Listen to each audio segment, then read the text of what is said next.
of many witnesses and entrust them to reliable people who will be able to teach others also. Take the teachings you heard me proclaim in the presence of many witnesses and entrust them to reliable people who will be able to teach others also.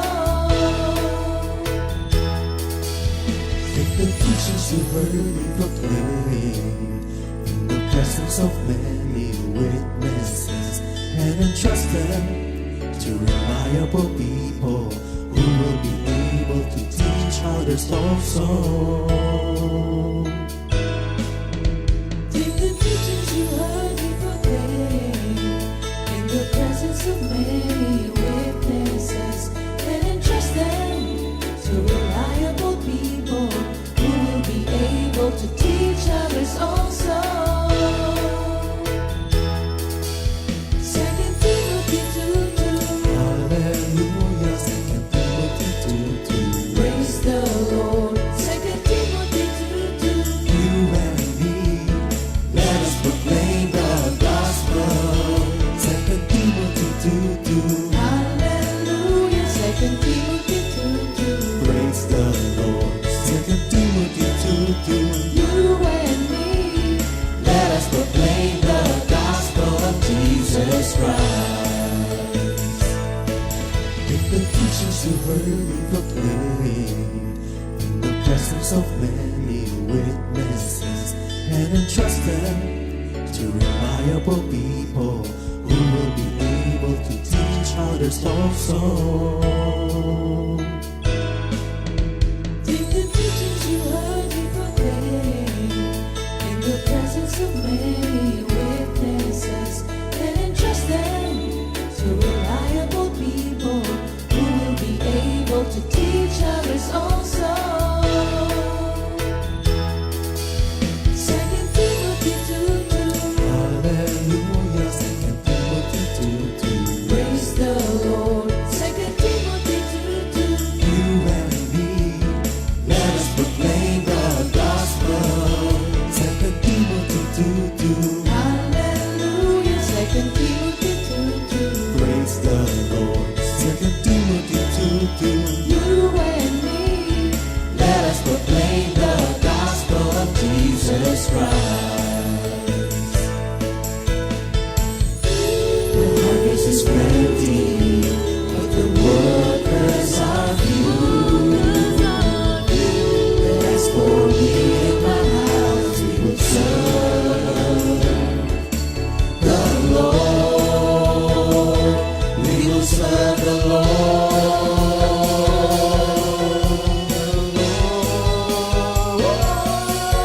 Second Timothy 2:2. Hallelujah. Second Timothy 2:2. Praise the Lord. Second Timothy 2:2. You and me, let us proclaim the gospel. 2 Timothy 2:2. Hallelujah. 2 Timothy 2:2. Praise the Lord. 2 Timothy 2:2. You and me, Let us proclaim the gospel of Jesus Christ. 2 Timothy 2:2. Hallelujah. 2 Timothy 2:2. Praise the Lord. 2 Timothy 2:2. You and me, let us proclaim the gospel. 2 Timothy 2:2. Hallelujah. 2 Timothy 2:2.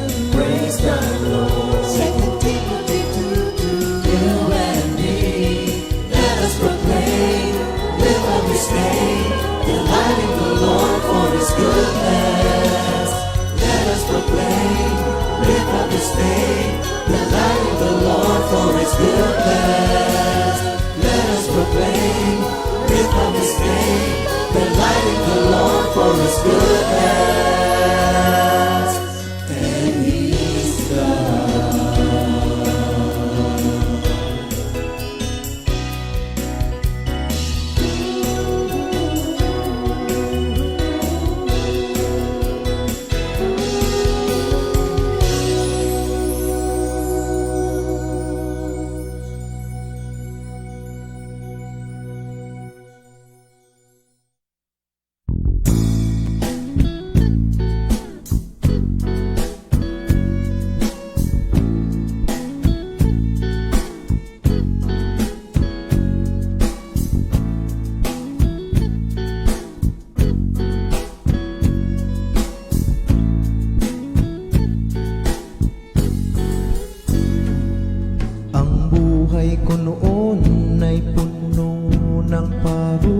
parusa, almusal ay lungkot, sa hapon ay problema, ngunit nang makilala si Jesus ang buhay ay biglang sumaya.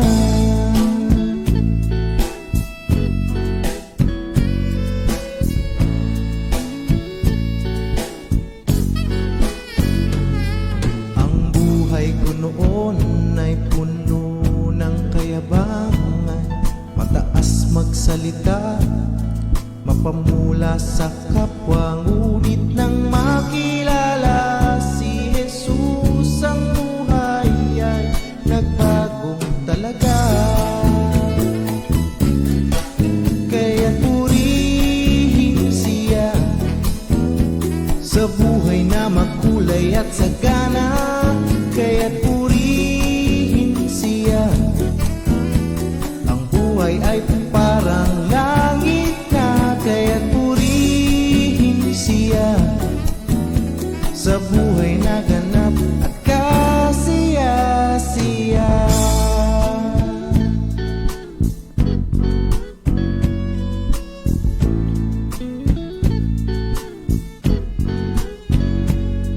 Ang buhay ko noon ay puno ng parusa, almusal ay lungkot, sa hapon ay problema, ngunit nang makilala si Jesus ang buhay ay biglang sumaya.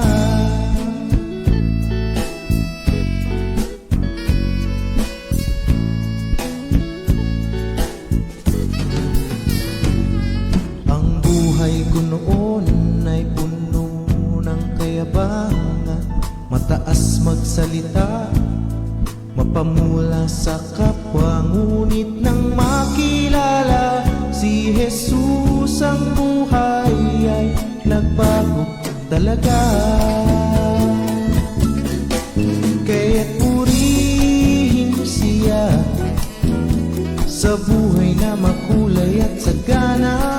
Kaya purihin siya, ang buhay ay parang langit na. Kaya purihin siya sa buhay na ganap at kasiya-siya. Ang sino mang nakipag-isa kay Kristo ay isa ng bagong nilalang. Wala na ang dati niyong pagkatao, siya'y bago na, siya'y bago na.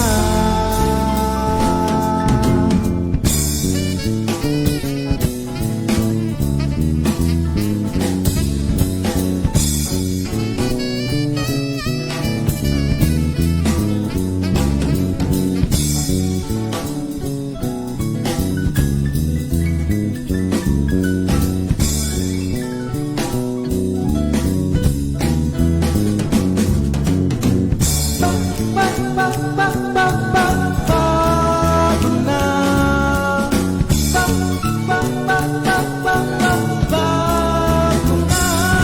Ang sino mang nakipag-isa kay Kristo ay isa ng bagong nilalang. Wala na ang dati niyong pagkatao, siya'y bago na, siya'y bago na, siya'y bago na.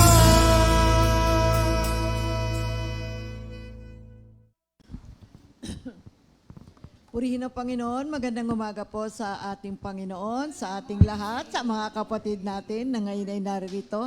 At doon sa ating mga manggagawa na ngayon ay humayo na, nasa iba't ibang mga outreaches nating lahat, ay isang magandang umaga. Purihin ang Panginoon sa isa na namang araw na ibinigay niya sa atin upang tayo po ay muling sama-sama tayo mag-aaral ng banal na salita ng ating Panginoon. Glory to God.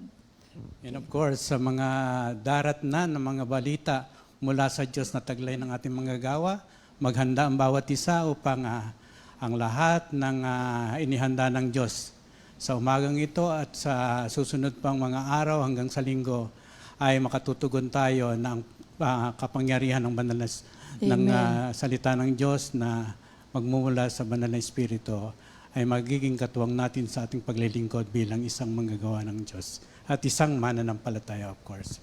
Basahin muna natin memory verse of the week, 1 Thessalonians 1:3. Remembering without ceasing your work of faith, labor of love, and patience of hope in our Lord Jesus Christ in sight of our God and Father. Father. Sa Tagalog version. Sa Tagalog, inaalala namin sa harapan ng ating Diyos at sa Ama ang inyong gawa dahil sa inyong pananampalataya, ang inyong pagpapagal dahil sa inyong pag-ibig, at ang inyong pagtitiis dahil sa inyong pag-asa sa ating Panginoong Heso Kristo. Purihin ang ating Panginoon. Para sa opening prayer. Yes, mga kapatid, at sa umagang ito, muli, manalangin muna tayo upang ang banal na Espiritu ay muling tulungan tayo sa ating paglilingkod bilang isang manggagawa.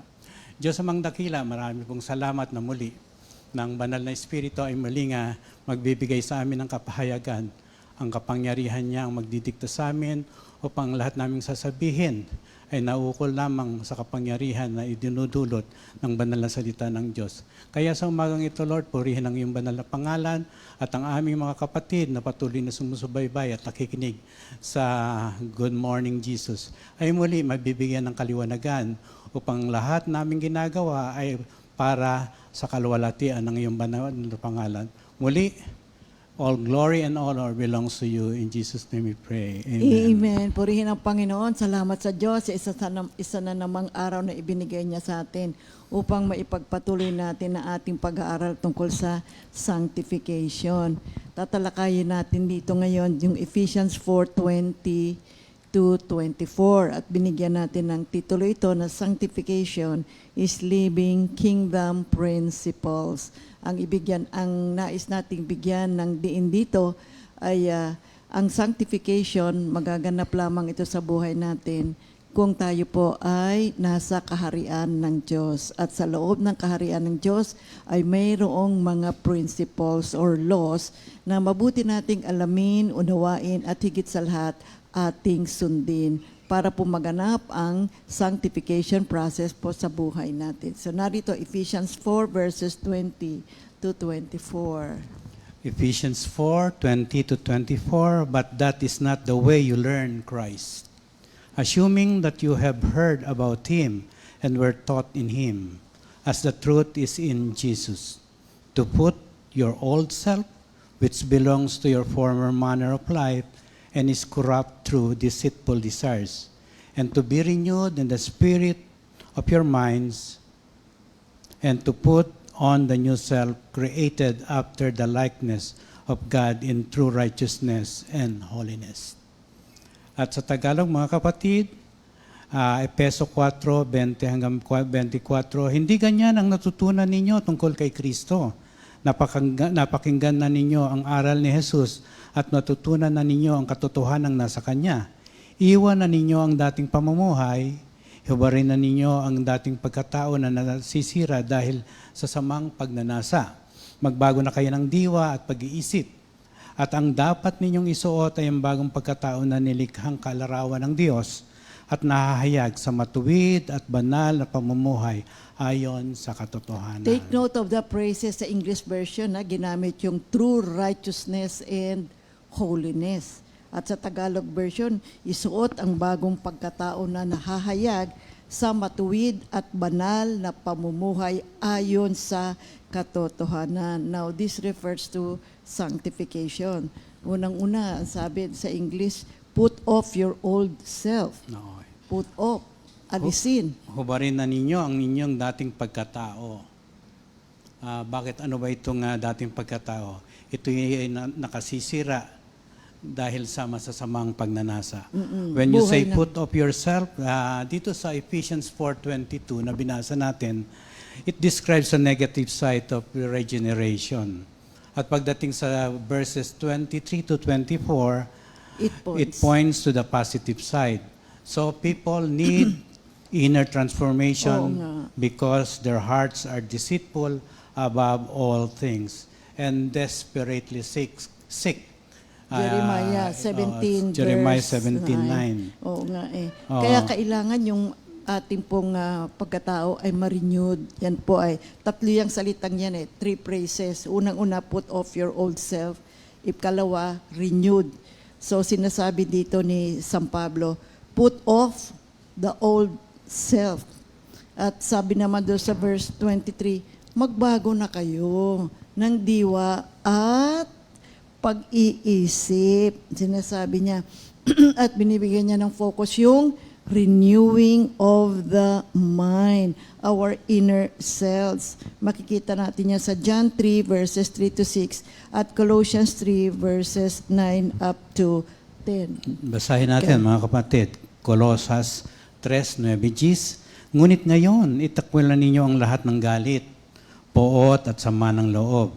Iwasan ninyo ang panlalait at malaswang pananalita. Huwag kayong magsisinungaling sa isa't isa, sapagkat hinubad na ninyo ang dati ninyong pagkatao, pati na mga gawa nito. Isuot ninyo ang bagong pagkatao na patuloy na nagbabago at nagiging kalarawan ng Diyos na lumikha sa inyo upang lalo ninyo siyang makilala. Dito nakita nyo yung verse, upang lalo ninyo siyang makilala.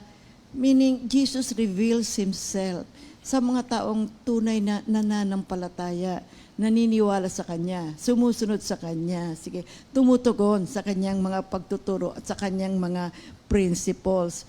Kasi sinasabi sa atin ng Biblia na dapat mahalin natin, paglingkuran natin, tayo mga mananampalataya, ang ating Panginoon.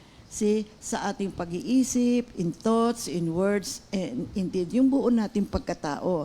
Makikita natin yan sa Deuteronomy 6, verse 5, Deuteronomy 10, verse 12, Deuteronomy 13, verse 3, Matthew 22, verse 37, Mark 12, verse 30, and Luke 10, verse 27.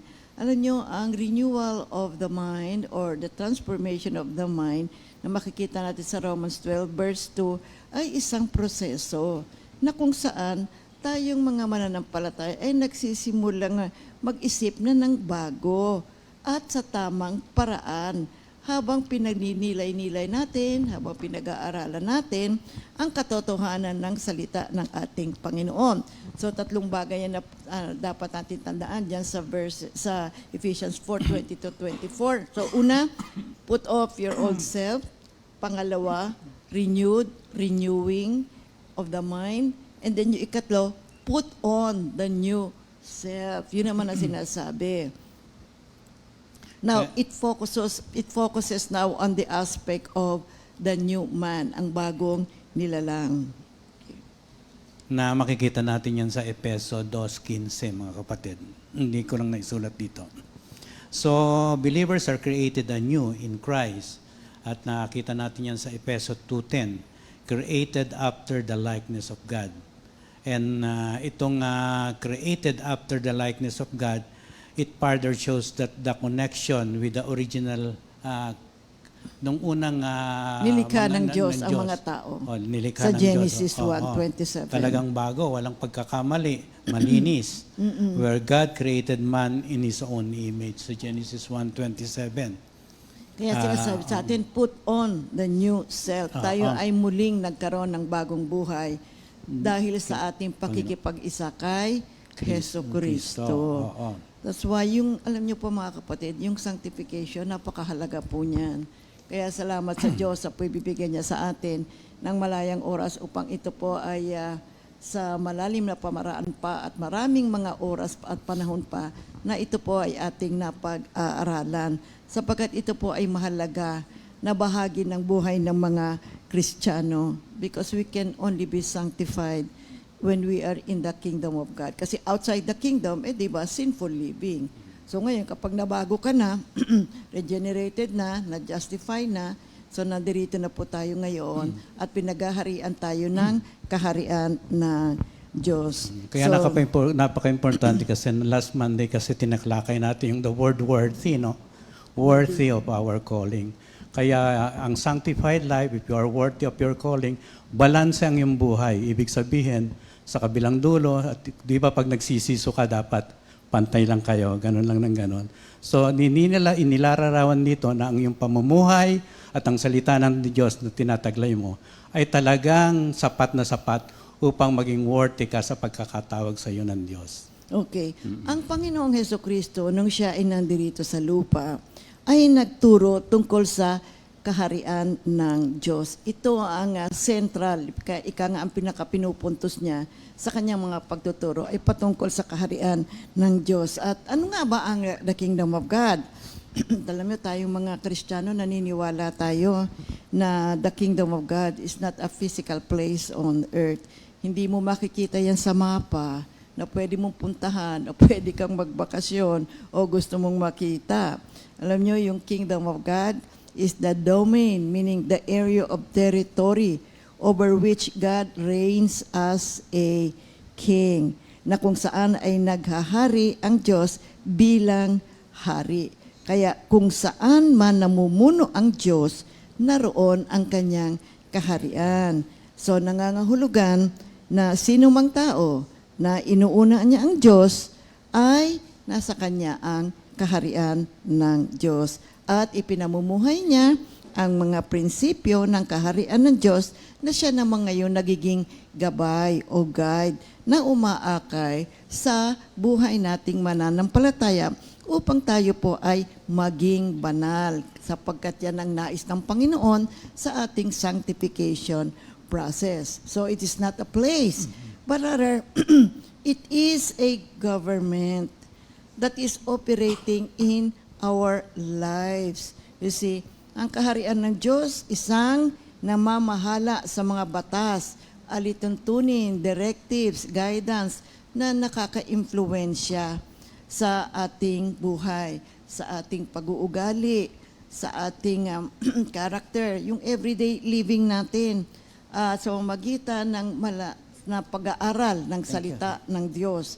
Mga kapatid, ito po ay maliwanag na nakatutulong sa atin ang kaharian ng Diyos. Pag-aralan natin mabuti, alamin natin mabuti. Ito po ay napakahalaga na maunawaan natin yung kingdom of God at ano ang impluensya nito sa ating buhay.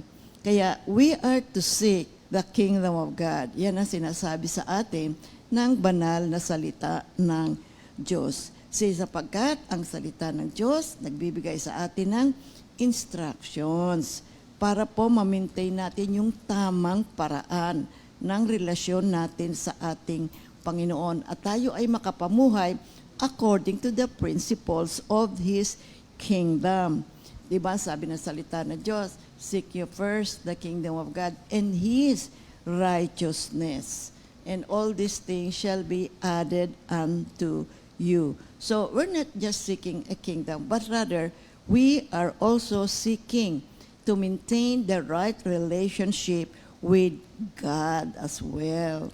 So now, how do I enter the kingdom of God? Yan naman nasabi ng maraming mga tao, di ba? So mabuting ito po ay mabuting alamin natin. Bagamat ito po ay napag-aralan na natin ng maraming beses sa mga nakaraan. Basahin ko po yung 1:3:5. Sumagot si Jesus, tandaan mo ang sinasabi kong ito, malibang ipanganak na muli ang isang tao, hindi makikita ang paghahari ng Diyos. Paanong maipanganganak pang muli ang isang taong matanda na? Makakapasok ba siya sa sinapupunan ng kanyang ina para muling ipanganak? Tanong ni Nicodemo. Sagot naman ni Jesus, tandaan mo ang sinasabi kong ito, malibang ang isang tao ay ipinanganak sa pamamagitan ng tubig at ng Espiritu, hindi siya makakapasok sa kaharian ng Diyos. Tinuturo sa atin ni Lord Jesus na upang makapasok tayo sa kaharian ng ating Diyos, tayo ay kailangan ipanganak na muli. Ito po yung pamamaraan na kung saan tayo ay nagde-decide na hindi na ngayon yung ating sariling pamamaraan sa buhay natin, which is very often self-centered. But tayo po ay magkaroon ng isang bagong buhay in which ang kaharian ng Diyos, ang siya ngayong gumagabay sa atin, ang siya naghahari ngayon sa ating buhay. Yung pong ating eternal destiny, it depends upon our daily moment-by-moment choices. you know, we are giving the chance to make choices, to do what is right, to obey God, or sundin natin yung ating mga pansariling pamamaraan. Ngunit kung tayo po ay pinaghaharian na ng kaharian ng Diyos, mabuting ang kanyang pamamaraan ang ating sundin. Lalong-lalo na ngayon na tayo ay nandito sa sanctification process. So, paano tayo masasanctify? Alamin natin. Pag-aralan natin, ano ba yung mga katuruan sa loob ng kaharian ng Diyos? Ano ba ang bagong pamamaraan ng buhay sa loob ng kaharian ng Diyos? And by so doing, maunawaan natin, makapamuhay tayo. And it leads us to our sanctification. Kaya ang pagpasok sa kaharian ng Diyos ay ipanganak kang muli. Magkakaroon ka ng bagong kaisipan. At ito ay magkakaroon ng isang magandang bunga para sa buhay po natin, mga kapatid. Okay. The kingdom of God. Ano po ba ang ibig sabihin ng kingdom of God? Okay.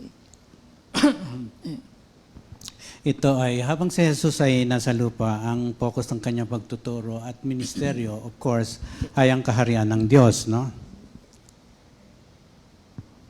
Ang mga salitang, ang mga pararilang, praises, oo, sa nakaharian ng Diyos, o tinatawag rin kaharian ng langit, kingdom of heaven, at kaharian na ito'y lumilitaw na 90 beses sa mga ebanghelyo.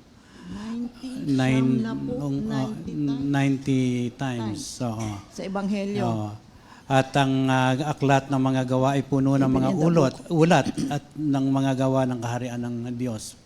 Itinuro ni Jesus ang kaharian ng Diyos bilang isang bagong paraan ng pamumuhay at pag-iisip, hindi bilang isang pisikal na kaharian na may pader at kastilyo. Kapatid, mga kapatid, ganito. Kapag tayo ay wala pa hindi pa tayo new believer, we live a sinful life. Yan ang buhay natin nung araw. You know, the way of the world is different from the way of kingdom living. Iba ang pamamaraan ng buhay sa mundo at iba ang pamamaraan ng buhay sa kaharian ng Diyos. Kapag tayo po ay nagbago na, tinanggap na natin na ating Panginoon, justified, regenerated, magkakaroon na po tayo ng bagong buhay.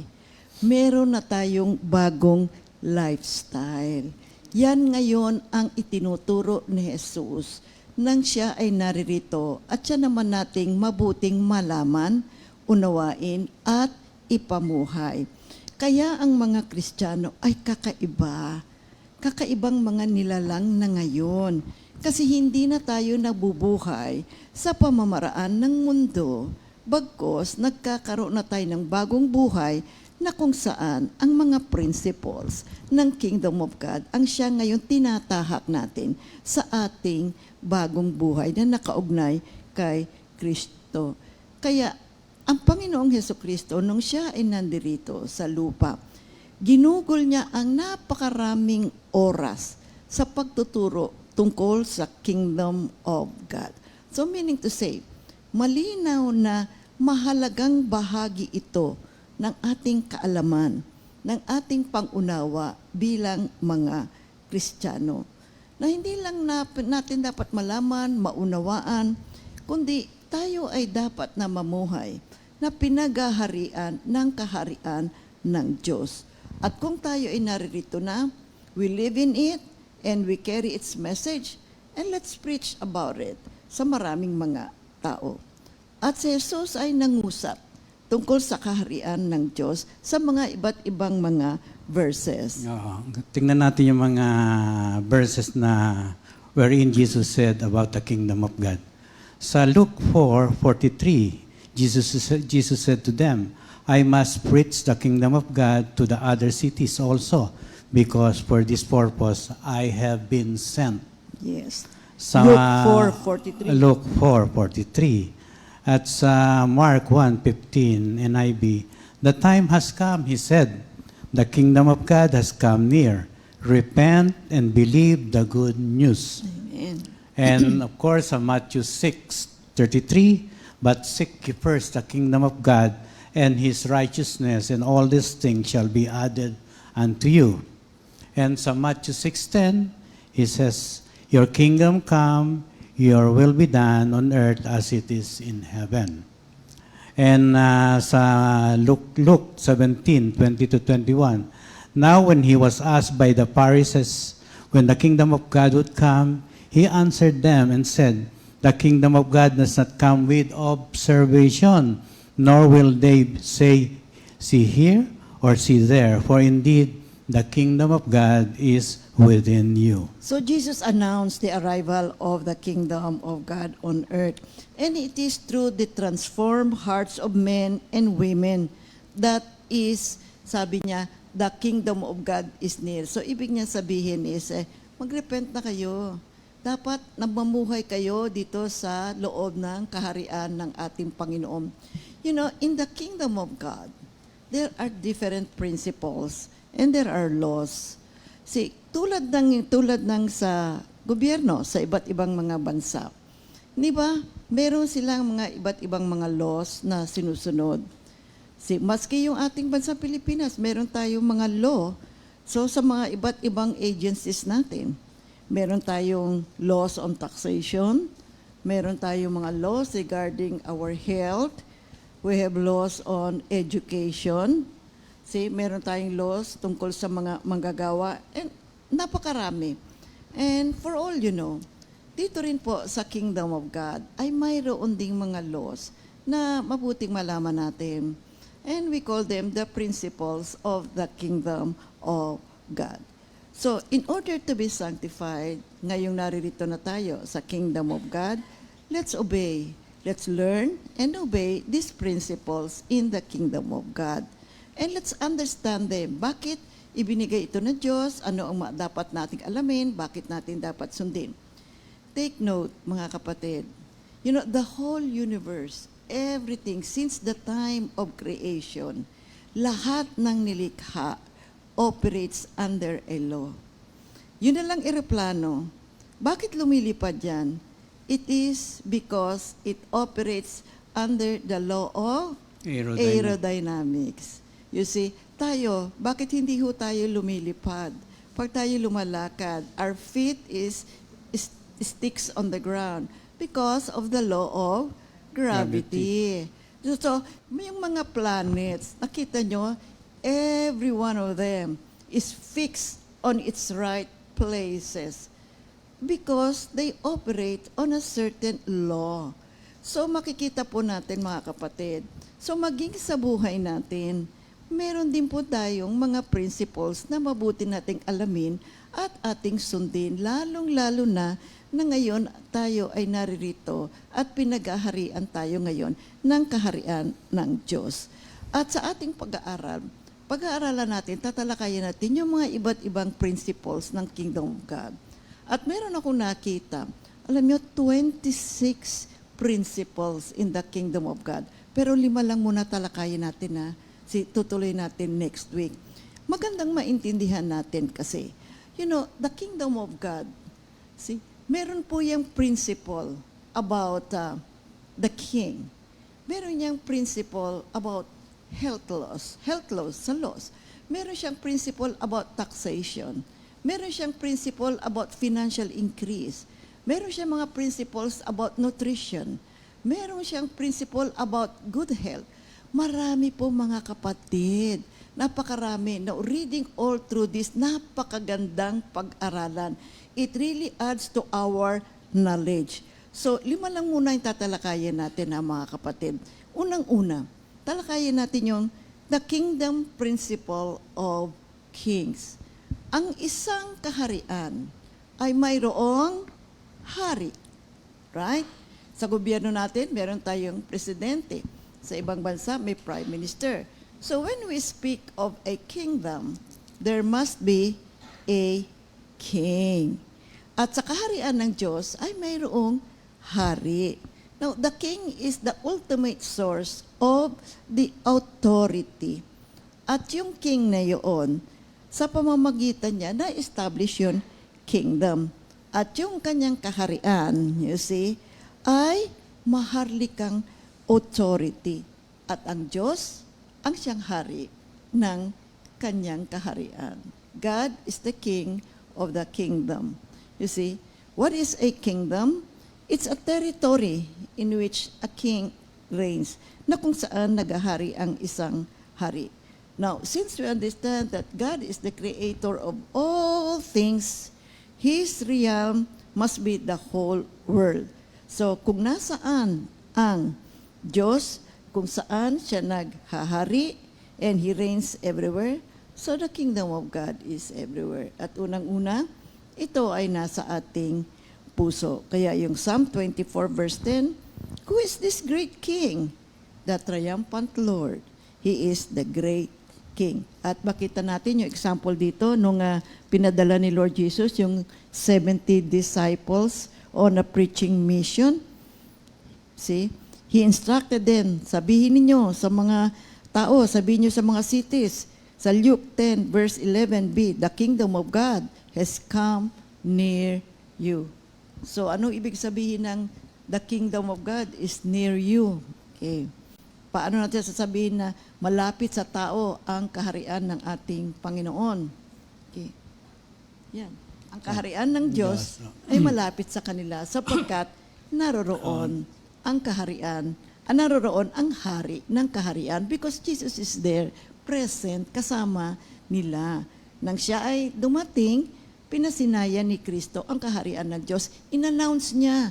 He was always talking about the kingdom of God. Ito nga yung central ng kanyang pagtuturo eh. So, at palaging nandoon ang kanyang nais is always na ang mga tao, maunawaan nila ang tungkol sa kaharian ng Diyos. Kasi iba ang lifestyle ng buhay ng makasalanan eh. Ang gusto kasi ng Panginoon, magbago kayo ng inyong uri ng pamuhay. Kaya sabi niya doon, Ephesians 4 verse 22, iwanan nyo na, hubarin nyo na, yung mga hindi mabubuting ugali ninyo at isuot ninyo ang damit ng bagong buhay na nakaugnay sa ating Panginoon. At sa kingdom ng ating Panginoon, Christ is King. Oo. Kung siya ay hari, dapat siya ay sundin. Yes. No? Sapagkat maaring sabihin nyo napakasamang hari naman yan kung sa secular, no? Pero ang utos ng Diyos ay i-obey pa rin ng authority. Siya na naisulat sa Romans 13. Kasi ang sinasabi po sa atin mga kapatid, ang tinuturo sa atin, not all leaders, syempre, ay perfect. Hindi naman lahat ay, pag iniisip mo, dapat ganito sila. Well, merong mga talaga sinasabi sa atin na Biblia. Merong mga mahuhusay at ganap ng mga namumuno. Ngunit since all of us are still in the process, di ba, kapatid, ano man ang ugali ng ating mga namumuno sa atin, igalang po natin sila. Igalang. We have to respect them. Yan ang sinuturo sa atin. Ngayon, if Jesus Christ is King, let us therefore respect Jesus Christ. Worship Him. Glorify Him, mga kapatid. That's why the kingdom principle of kings, sinasabi sa atin, si Kristo ay hari, siya ay ating igalang. Siya ay ating sambahin. After all, He is perfect. Wala namang pagkukulang ang ating Panginoong Heso Kristo. Sabi ng Matthew 28:18. Matthew 28:18. Jesus drew near and said to them, I have been given all authority in heaven and on earth. Yan ang sinasabi niya. Kung ako'y may kapangyarihan, nasa akin lahat. At sa langit at sa kalupaan, dapat lang natin sundin siya, mga kapatid. Kaya nga ang responsibility ng bawat isa, a king is to be honored. For he represents the office given him by God. Yung Romans 13. Sa Romans 13. Whether the king is Verse 1. honorable or not, ang sinasabi ng Diyos ay He is King. He is king, and of course, we have to follow Him. We And have of to course, as honor we Him. follow Him and we honor Him and we obey Him, ibibigyan naman ng honor ang ating pagsunod at babaguhin din niya yung mga naghahari sa ating bansa, of course, sa kapangyarihan ng banal na Espiritu at kapangyarihan ng Diyos. Okay. Kaya yan ang responsibilidad ng mga tao, mga kapatid. Ang king must be obeyed. Must be respected, mga kapatid.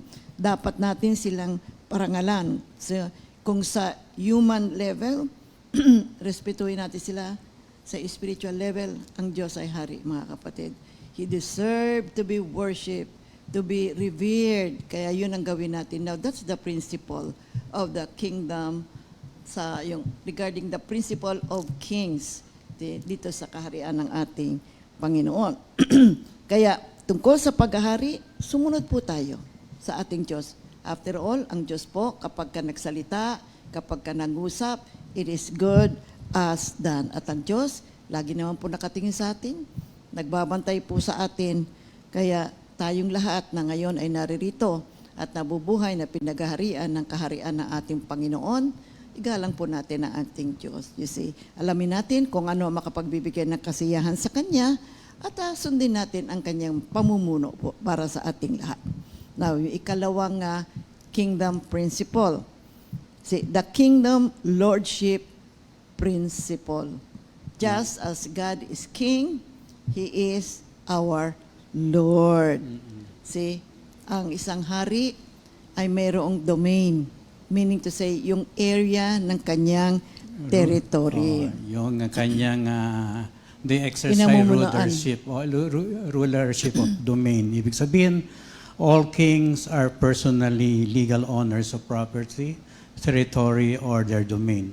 And another word for honor, of course, is Lord. Or true kings are automatically lords. Ang Yes, tawag of sa course. kanila.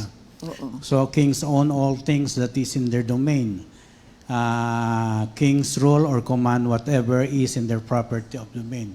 Kaya nga ang isang LGU, ang isang mayor, may domain siya, meron siyang pinagaharian.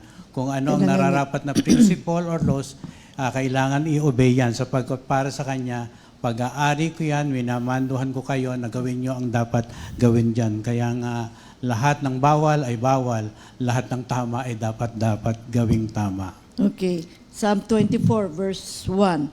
The world, The world and all that is in it belong to the Lord. The earth and all who live on it are His. Okay, kita natin yan. Exodus 19 verse 5. All the earth is mine. And Deuteronomy 10:14, behold, to the Lord your God belong heaven and the highest heavens, the earth and all that is in it. At sa Job 41:11, whatever is under the whole earth, whole heaven is mine. So what does it mean that Jesus Christ is the Lord?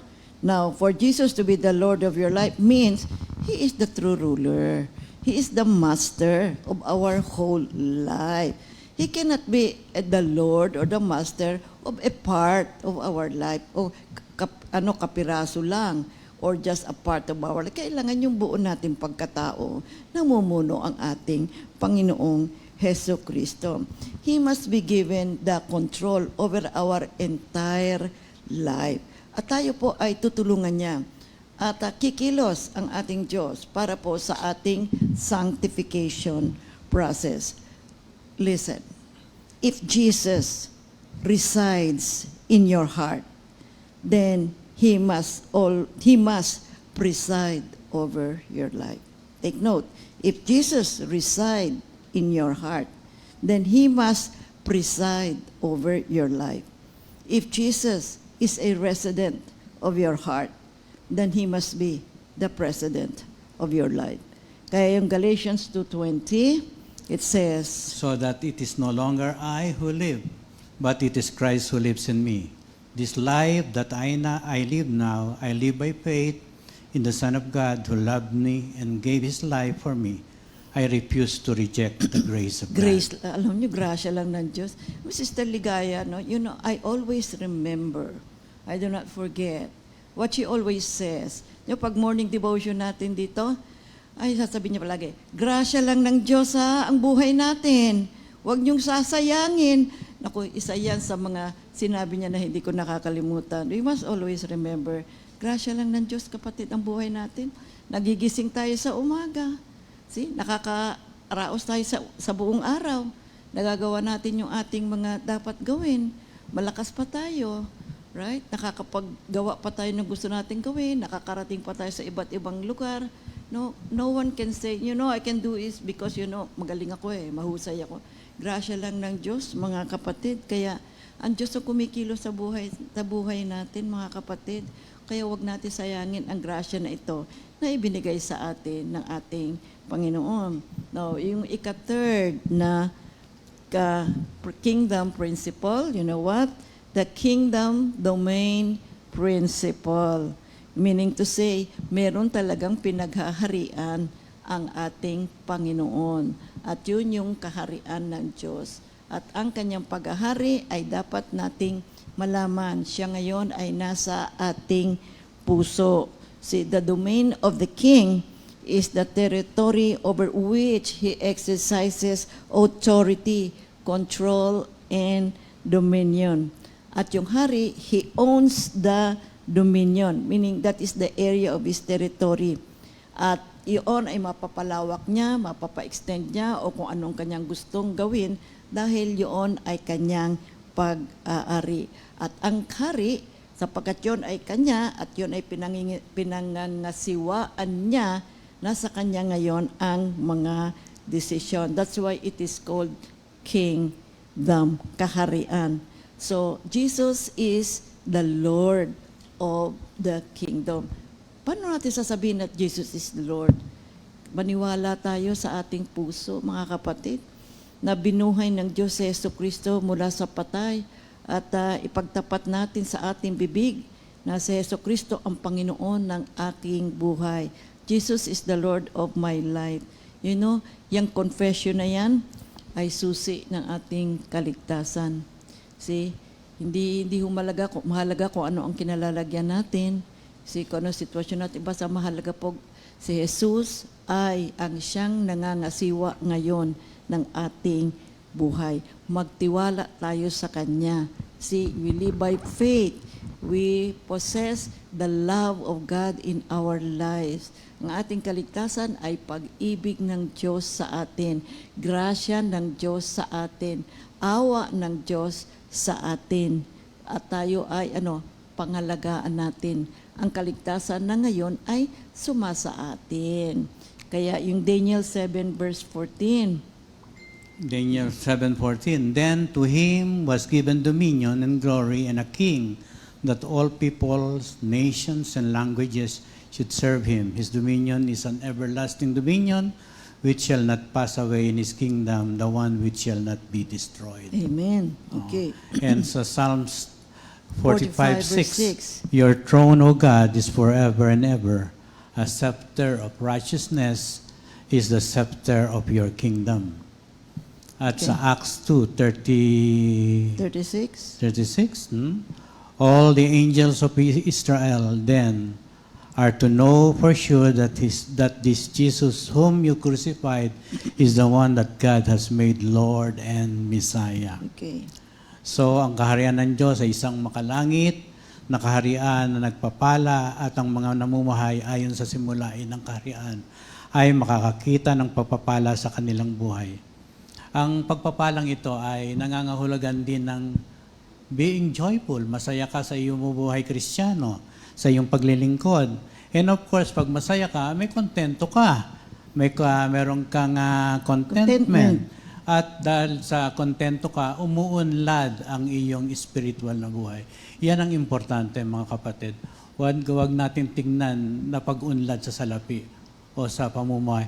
Tingnan muna natin ang pag-unlad natin bilang isang Kristiyano, bilang manggagawang ng Diyos. Kasi ang pagsunod sa kaharian ng Diyos ay maaasahan natin na ang lahat ng pagpapala na galing sa Diyos ay mapapasa atin. Dito pa lang sa lupa, alam natin na magiging masaya tayo. Ang kanyang binibigay sa atin ay isang pagpapala na naliligayahan tayo. Hindi tayo nabibigyan ng kalungkot. Napakakunti naman. Hindi, ang kakaunting yan ay nagpapaligaya na rin sa atin. Sapagkat ang Diyos ang nagsimula ng lahat, at masasabi natin na ang mga turo, lalo na sa Matthew 3:12, ay isang masaya at pagpapala sa kanyang mamamayan na pinili. My dear people of God, you know what? The kingdom of God is a heavenly kingdom of blessing. And those who live according to the principles of the kingdom will experience blessings in their life. Maaring may mga ibang tao, sabi kanya, ano ba naman yan? Yung kaharian ng Diyos, maraming do's and don'ts, maraming mga rules, maraming regulations. Parang mahirap yata gawin yan eh. Kasi kakaiba na ngayon yung lifestyle mo, hindi na ngayon makamundo. Kasi nasanay tayo dun sa ganong uri ng buhay noon eh. Pero ngayon, nandirito na tayo sa spiritual na uri ng pamumuhay, kakaiba na po. Pero sa totoo lang, masaya po ang buhay na nasa kaharian ng Diyos. Why? Because you are free. The truth will set you free. Ang daming revelations ng Panginoon sa ating lahat. Ang dami ng mga blessings sa atin. Basta, tingnan nyo na lang yung Beatitudes, di ba? Napakaganda. Lahat po yun ay pagpapala. Di ba? Nakasulat, blessed, blessed, blessed. Nakasulat doon, mga kapatid. Kaya, ang gusto ng Panginoon, bakit tayo gustong dalahin ng Diyos sa kaharian niya? Ano? You know why? Kasi ang gusto niya tayo maging masaya. Gusto niya tayo pinagpala. Kasi kapag pinagpala ka, pag nakatanggap ka, no? Di ba? You feel good. Masaya ka ngayon sa buhay mo. Nag-i-enjoy ka. Nagkakaroon ka ng kasiglahan sa iyong buhay. Kaya kung minsan kapag ka nalulungkot, pag nakatanggap na blessing sa ating Panginoon, nagiging kakaibang ating damdamin. Kaya, we have a responsibility to do, mga kapatid. Alam niyo, ni John Calvin. Sabi ni John Calvin. Yung kingdom of God, hindi ho nakikita yan. Pero nararanasan natin. So we have a responsibility. Sabi niya, it is the task of the church to make the invisible kingdom to be visible. Sa papaanong paraan? We do that by living a righteous life, that we bear witness to the reality of the kingship of Christ in our jobs, in our families, in our schools, and even in our checkbooks. Ibig sabihin, kailangan tayong magbigay din upang maipalaganap at magawa ng manggagawa ang kanyang tungkulin. Kasi merong, kapatid, merong principle pa ang kingdom of God. The principle of giving. Meron yun. Kasama ho yun sa pag-aaral. Kung sa gobyerno, the principle of taxation. Dito sa kingdom of God, the principle of giving. Tithings. Sapagkat because God in Christ is king over every one of these spheres of life. The only way the kingdom of God is going to be manifest in this world before Christ comes is we manifest it by the way we live as citizens of heaven and subjects of the King. Oo. Paano makikita? Ano sabihin, kingdom of God, ano ba yan? Nakikita ba yan? Is it a place? Nasa mapa ba yan ng mundo? Wala. Hindi mo nakikita, pero nararanasan kapag ikaw ay nanampalataya kay Jesus. You know what? Kasi Jesus will not reveal Himself to those who are unbelieving. Kapag tayo po'y naniniwala, nagtitiwala, at higit sa lahat, ginagalang natin siya bilang hari, nakaharian ng Panginoon, at kinikilala natin siya as the giver of life. Ano kapatid? The Lord will reveal Himself to you. That's very true. Kaya kung minsan, sabihin, ba't kayo naririnig niyo ang boses ng Diyos? Ba't ako hindi ko naririnig ang boses ng Diyos? You know, obey Him. Respect Him. Worship Him. And you will hear clearly His voice, His instructions. Kaya ang sabi, lalo ninyo siyang makikilala. That's why, how do we tell other people? How do we tell others, lalo na the unbelievers, na mayroong kaharian ng Diyos by the way we live? Kung ano ang uri ng ating pamumuhay. Then makikita lang, ba't iba ka na? Ba't iba na ganyan ang lifestyle mo? Well, I am now under the kingdom of God. So, ganun ang isasagot natin ngayon sa kanila. That's how we make others get to see the invisible kingdom of God. So, yung ikaapat na principle, talakay natin. The Kingdom Constitution Principle. So, kung ang ating bansa at ibang mga bansa ay meron silang constitution, meron din ang ating kaharian ng ating Panginoon. At ano yun? Ang Biblia. Ang salita ng Diyos. You see, dito nakapaloob ang mga nais ng Diyos, ang kanyang mga pamamaraan, ang laman ng kanyang puso, at yung mga purposes niya, yung mga plano niya para sa kanyang mga subjects. So just as God is King and we are His subjects, meron siyang nais para sa kanyang mga nilalang o kanyang mga hinirang. Kaya pinag-aaral tayo ng Diyos. Napansin niyo ba mga kapatid? Nung tayo ay tumanggap kay Kristo, ano na ang hawak natin? Biblia. Hanggang ngayon, how long has it been? Comfy is 43. So hawak natin ang Biblia. And more years to come for Comfy, di ba mga kapatid? Kaya itong mga principles na to guide natin at wisdom natin for our daily living. Yung Hebrews 4 verse 12 to. Ang salita ng Diyos ay buhay at mabisa, mas matalas kaysa alinmang tabak, nasa magkabilay may talim. Ito'y tumatagos maging sa kaibuturan ng kaluluwa at espiritu ng mga kasukasuan at buto, at nakakaalam ng mga iniisip at binabalak ng puso. For the Word of God is alive and active, sharper than any double-edged sword. It penetrates even to dividing soul and spirit, joints and marrow.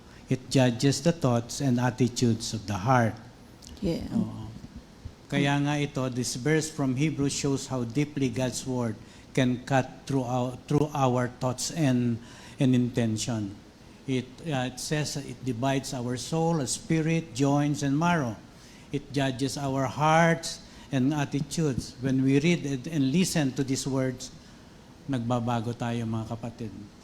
Nagkakaroon ng kaibahan, natatransform tayo. They work on our minds like surgeon scalpel, revealing what we really think and feel, mga kapatid.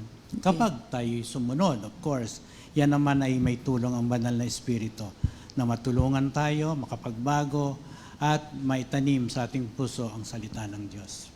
Yung 2 Timothy. Sa 2 Timothy 3:16, ang lahat ng kasulatan ay kinasihan ng Diyos at kapakipakinabang sa pagtuturo ng katotohanan, sa pagsaway sa kamalian, sa pagtutuwid sa likong gawain, at sa pagsasanay para sa matuwid na pamumuhay upang ang lingkod ng Diyos ay maging ganap at handa sa lahat ng mabuting gawain. Kaya bawat bahagi ng salita ng Diyos, po mga kapatid, ay nagbumula sa bibig ng ating Panginoon. Ito po ay katotohanan, nagwawasto sa ating mga pagkakamali, at pinahuhusay at pinaayos niya yung ating buhay, nagsasanay sa kabutihan, tinuturuan tayo ng kabutihan. Napakarami ng nagagawa ng salita ng Diyos sa buhay natin. Kaya nga ito yung ating gabay kailangan natin araw. Kaya ang bait nga ng Panginoon, araw-araw binibigyan tayo ng panahon upang tayo mag-aral ng salita ng Diyos. Kailangan natin ating Biblia po para sa ating paglalakbay sa buhay natin dito. Kaya yung salita ng Diyos, parang toolkit yan Toolkit, di ba? Meron kang dala-dala na may mga iba't ibang mga instrumento. So ito po ay gagamitin natin para po sa ating ikahuhusay at ikabubuti at ikababanal ng ating buhay. Gamitin natin ang salita ng Diyos, mga kapatid. Kailangan natin ito para sa ating sanctification process. Now, another way to manifest the kingdom of God in this world is we live as citizens of heaven. We are now citizens of heaven as we are also the children of our God. So, bilang mga anak din ng Diyos at mga mamamayan ng kaharian, mamumuhay tayo ayon sa kultura, ayon sa batas at prinsipyo ng kaharian ng Diyos, ayon sa salita ng Diyos. You see, yun ngayon ang ating dapat na pang-araw-araw na uri ng ating buhay. Sabi nga ng Panginoon dito sa Exodus 19 verses 5 up to 6. Now, if you will obey and keep my covenant, you will be my own people. The whole earth is mine, but you will be my chosen people, a people dedicated to me alone, and you will serve me as priests. Okay. And sa 1 Peter 2:9-10, but you are a chosen people, a royal priesthood, a holy nation, a people for God's possession, so that you may proclaim the excellencies of Him who has called you out of darkness into His marvelous light. For you once were not a people, but now you are the people of God. You had not received mercy, but now you have received mercy. To know the kingdom of God, it is a transformation of the heart and mind. It is a way of believing and living in preparation for eternal life. So kung tayo po ay believer at follower ng ating Panginoong Heso Kristo, ang ating citizenship is no longer in this world, kundi we are now citizens of heaven. So living as a kingdom citizen according to God's laws, according to His standards, according to His principles, so mararanasan po natin ngayon ang pagbabago sa ating buhay that leads us now, therefore, to overcome. Sa pamamagitan nito, ma-overcome natin, ang mga temptations, ang mga tactics ng ating kaaway. But rather, tayo po ay nabibigyan ng lakas ng loob. We are being empowered to succeed and maintain our salvation. Mapanatili natin ang kapatawaran na iginawad sa atin ng ating Panginoon dahil sa kamatayan ng ating Panginoong Hesukristo. And also, it positions us as ambassadors of God's kingdom. Acts 1:8 and 2 Corinthians 5:17 to 20. That's why it is imperative, importante po, na we seek the kingdom of God first. So we have to learn, as citizens of the kingdom of God, we have to learn the lifestyle of the kingdom of God. Alam naman natin na ang pamamaraan ng kaaway, naku po, lahat ng mga pamamaraan gagawin yan para tayo po ay mapalayo sa ating Panginoon. Pero kung tayo po ay nananatili, sumusunod, inuunawa natin ang mga principles ng ating Panginoon po, maiiwasan natin yung mga evil tricks ng kaaway. So diligently, aralin natin ang salita ng ating Panginoon. Let us decide, be determined to sincerely obey God's word. Let us live by faith and operate at mamuhay tayo ayon sa pagkatao ni Kristo. Makita sa atin si Kristo sa isip, sa salita at sa gawa. At kapag ganito ang uri ng ating buhay, there's a great impact in our life na tayo po ay masanctify. At makikita rin ng maraming mga ibang tao, ay meron nga palang totoong Diyos at ang Diyos ay mayroong kaharian. Ngayon, talakayin natin ngayon naman yung ikalima. Ay, yung ibang principles talakayin natin next time. Panlima, the kingdom law principle. When you say kingdom of law principle, The kingdom of law. the law of the kingdom is the proclaimed word. The decrees. And of course, ito yung official order or proclamation issued by person in authority. Kapag ang hari ay, di ba, meron siya kaharian, nangungusap yan, nagbibigay ng directives, nagbibigay ng kautusan. Yan ngayon, kapatid, ginagawa ho yan ng hari ng isang kingdom. So, ganun din ang ating Panginoon. Nangungusap din siya para sa ating lahat. You see? Kaya meron siyang mga standards, meron siyang principles, meron siyang precepts. Isan nga, tinanong ko nga ang Diyos God, alam mo, since in the beginning, sabi kong ganyan, ang dami-daming tao. Ano na bang year ngayon? 2024.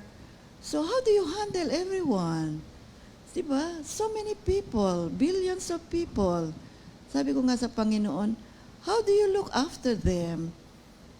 His reply, he said, I have already given you my word. Ayan na yung salita ko.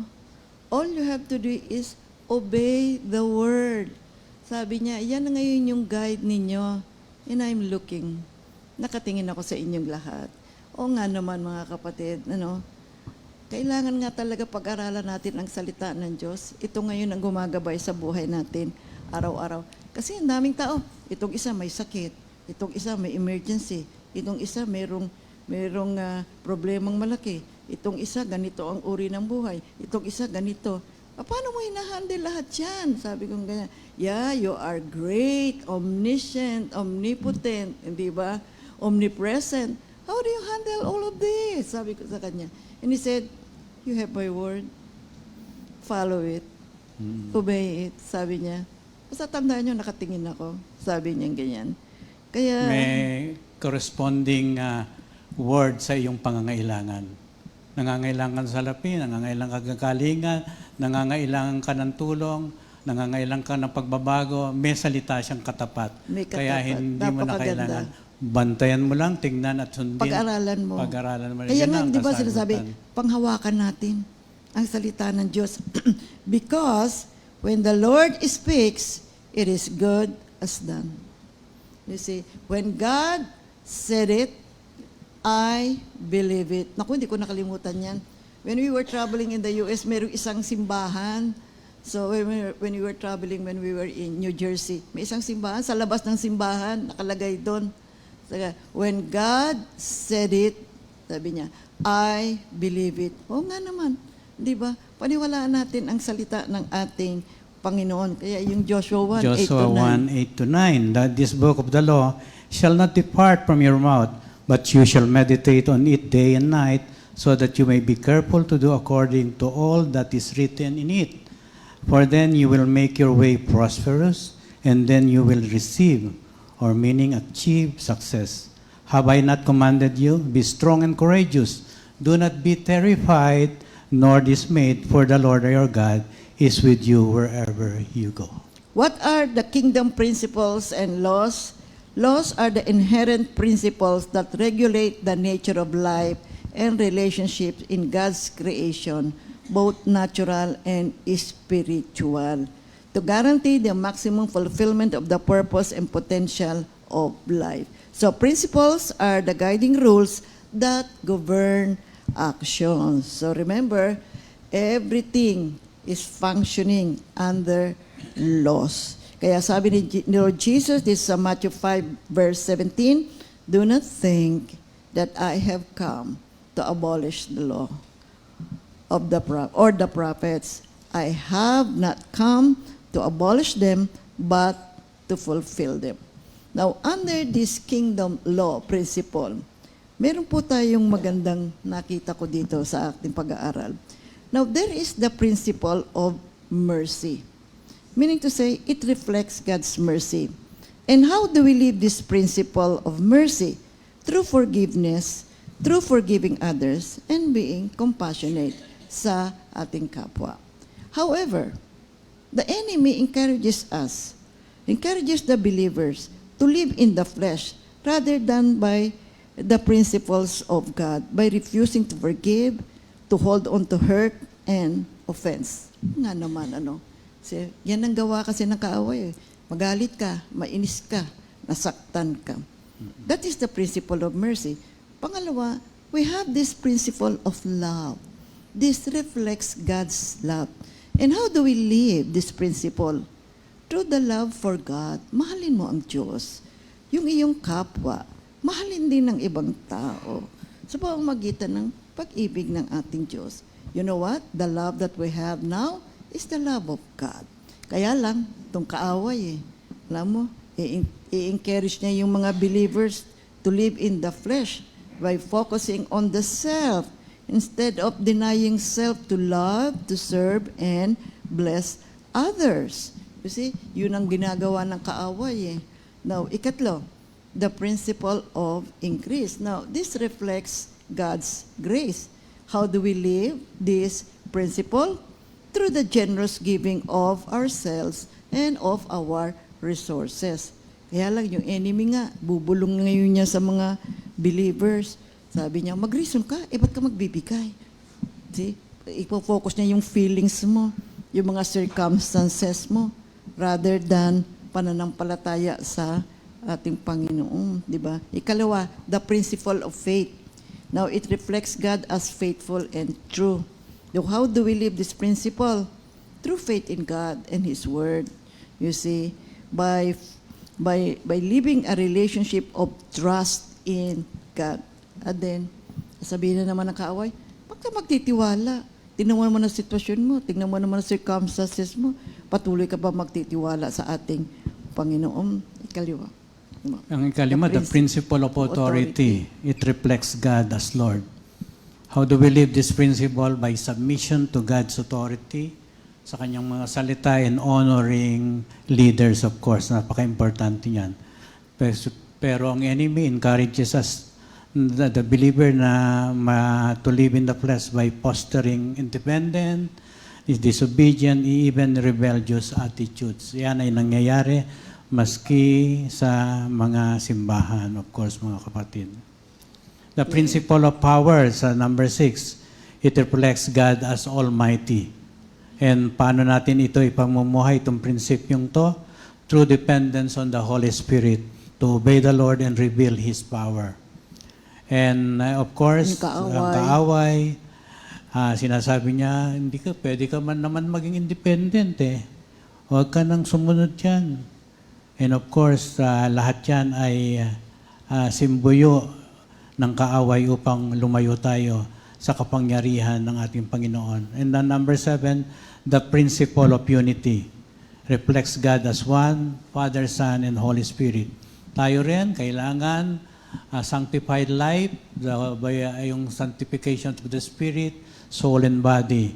Kaya through the unity of relationship with God in prayer and worship, ang ating katawang lupa, ang ating spirito, ang ating soul ay nagkakaisa upang maipalaganap natin ang mabuting balita sa mamagitan ng kapangyarihan ng banal na Espiritu. In this principle of unity, alam niyo ang ginagawa ng kaaway? It encourages the believers to cause division. At yan po ay nangyayari. You see, wherever na pwede niyang kumilos, gagawa at kikilos ang kaaway para mag-cause po ng division. Well, thereby, ang mangyayari, it weakens the witness of the church and its ability to impact the world with the gospel. Sabihin ng mga tao, bakit ganyan yan? Diba? Hindi naman sila nagkakaisa. That's why, living in the kingdom of God, that leads to a sanctified life, you see. Napakahalaga at napakabuti nito sa ating buhay. Ang paghahanap sa kaharian ng Diyos ay dapat na pangunahin po sa ating buhay at tayo ay magkakaroon ng tagumpay bilang mga mananampalataya sapagkat sa pamagitan ng paghahari ng kaharian ng Diyos sa ating buhay, ginagabayan tayo sa ating pamumuhay. And then, the kingdom of God influences our lives, our daily lives. Mga kapatid, nakaka-apekto ito sa bawat bahagi ng ating buhay. Now, living by these principles gives also glory to God. Yan naman ang ating, sabi nga ng Panginoon, I created them to bring me glory. Kaya maganda, mabuti, nasa uri ng ating pamumuhay, na ihahayag natin na mayroong Diyos, na mayroong kaharian ng Diyos, at naluluwalhati ang ating Panginoon. At ikatlo, ang liwanag ng Diyos ay magniningning, makikita sa buhay ng bawat mananampalataya. Kasi ito ang mga prinsipyong kanilang ipinamumuhay. At yung liwanag na yan ay sumisikat ng maliwanag at nagbibigay ng encouragement sa maraming mga tao, lalong-lalo na yung merong doubts, hindi sila sigurado o kaya hindi pa nananampalataya. Kasi it encouraged them to go to God at lumapit sa ating Panginoon. And then itong uri ng pamumuhay sa kaharian ng ating Panginoon, napakabuti po nito. Gawin natin ito araw-araw sa ating buhay. Ang ika-4, believers are able to live at peace with God, with others, and with themselves. Kaya ang kanilang puso ay punong-puno ng pagmamahalan, kaligayahan, and it radiates sa bawat isa. Kung bawat isa ay nasa kaharian ng Diyos, wala nang tampuhan, wala nang alitan.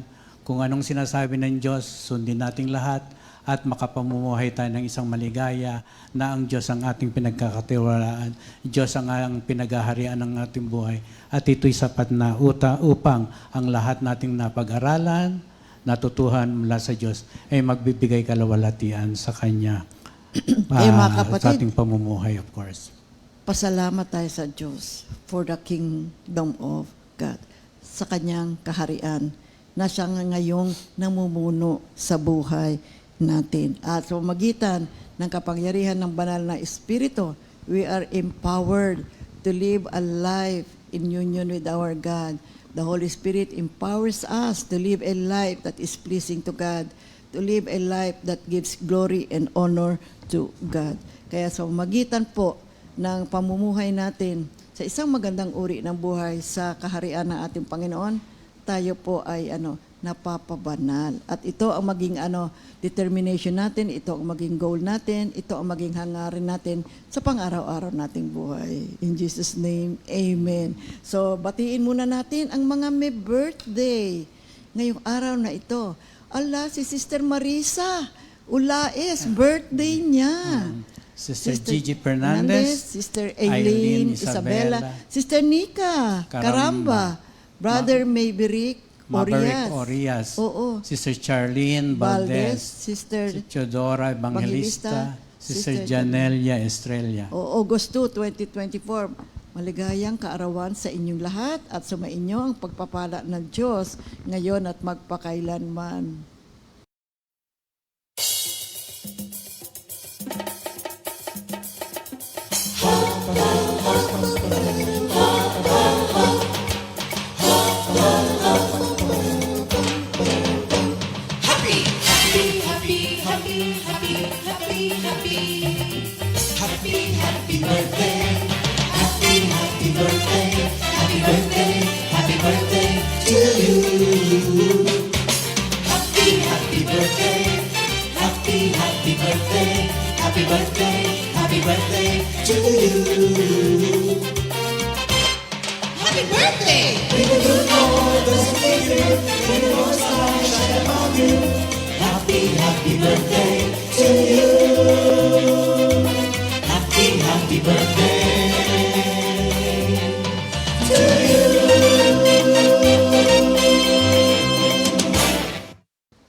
Okay.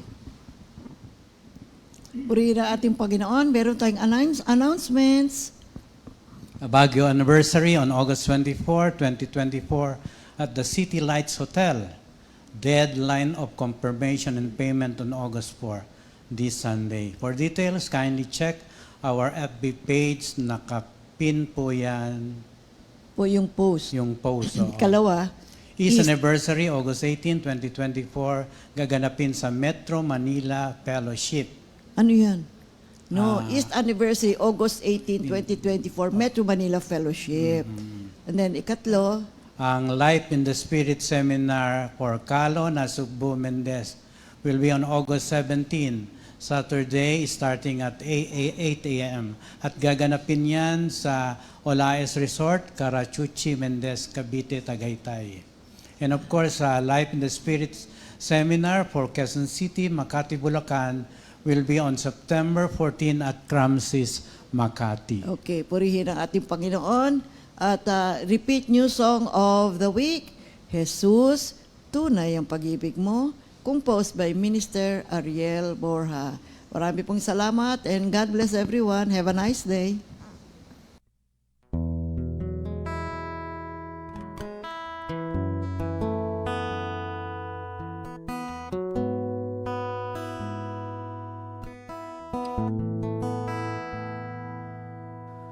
Di ko na pwedeng malimutan ang pag-ibig na iyong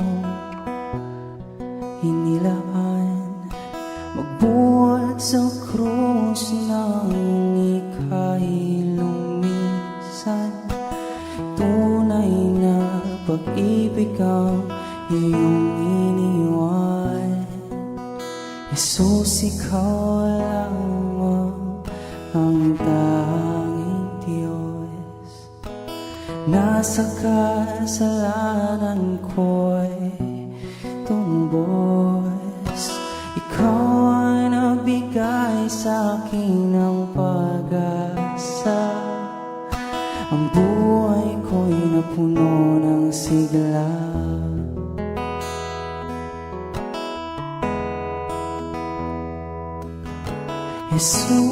Jesus, kailangan kita. Wala na akong mahihiling pa.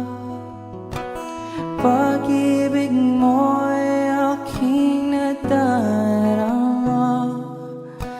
Kahit sa gitna ng problema.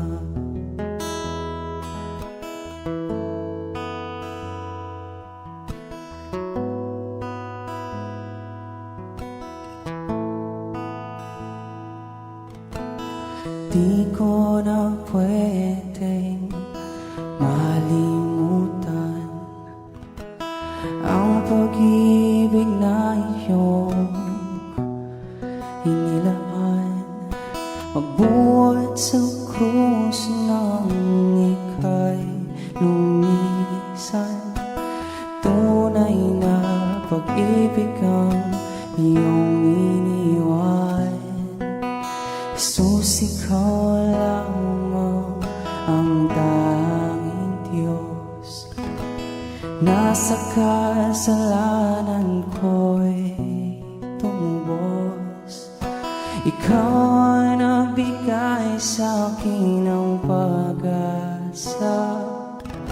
Ang buhay ko'y napuno ng sigla.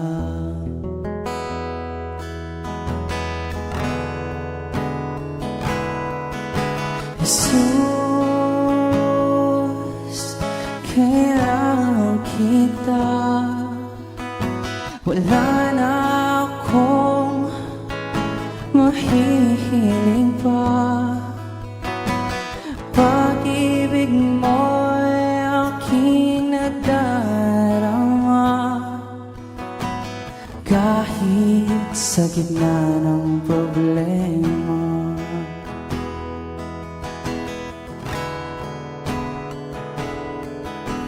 Huwag mo kong iiwan. Huwag papabayaan. Yan ang samo ko. Oh, Jesus, kailangan kita. Wala na akong mahihiling pa. Pag-ibig mo'y aking nadarama. Pupurihin, sasambahin kita. Pupurihin, sasambahin kita.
Second Timothy 2:2.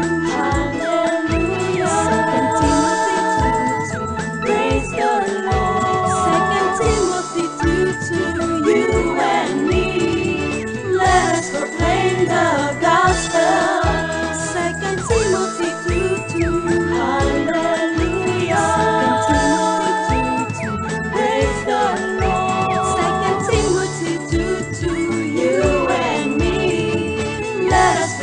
kita